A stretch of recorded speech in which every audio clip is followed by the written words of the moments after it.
madaxweynaha Puntland Cabdiweli Maxamed Cali Gaas ayaa maanta furay shir wadatashi looga arinsanayo sidii Puntland uga gudbi lahayd nidaamka xisbiyada badan.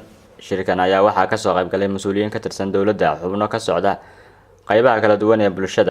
Gudoomiye ku-xigeenka guddiga doorashooyinka meelgaarka ee Puntland Maxamuud Biixi Soofa ayaa sharaxaad ka bixiyay kulankan waxa uu ku saabsan yahay nidaamka habbeeleedka una guuraysa nidaamka xisbiyada badan oo ah qodob dastuuriga.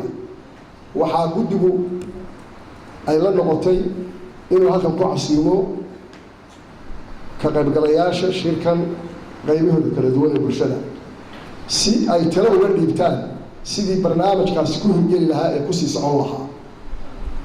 maadaama muddadii loo qabtay ururada siyaasadda ay ku eg tahay 25 bishan aynu ku jirno, hadda waxayna ka dhiman yihiin. sidaa darteed waxaanu dareenaynaa waxaa Soomaalida ku mahmahdaa diin dharaareed waa la isla arag. macnaheedu waxa weeye kelmadda col baa dowladda markii la sii socday baa la dhifaaliyey.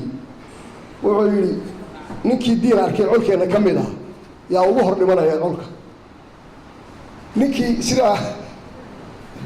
sidaa darteed waxaanu jecel lahay in nidaamkaas oo ah masiirkii ummadda Puntland si fiican looga wada tashado oo qof waliba ra'yigiisa kaliya sidii nidaamkaasi ku sii socon lahaa kaliya ka dhibto. waxaan kaloo ka cudur daaranaynaa si waqtigu waa kooban yahay, waana Ramadaan, hawlo badan oo dad badan hawlo badan leeyahay mas'uuliyiin way jiraan in la soo koobo oo muddada yar oo qof waliba qaata kaliya ku ekaado ra'yigiisa sidoo uu arko hawshaas si ay ku sii socon lahayd. Gudoomiyaha baarlamaanka Puntland Mudane Axmed Cali Xaashi ayaa dhankiisa sheegay in golaha wakiilada dawladda Puntland door wanaagsan ka qaadatay sida guddiga ka shaqeeya hirgelinta nidaamka xisbiyada badan kuwaas oo hadda shaqeeya.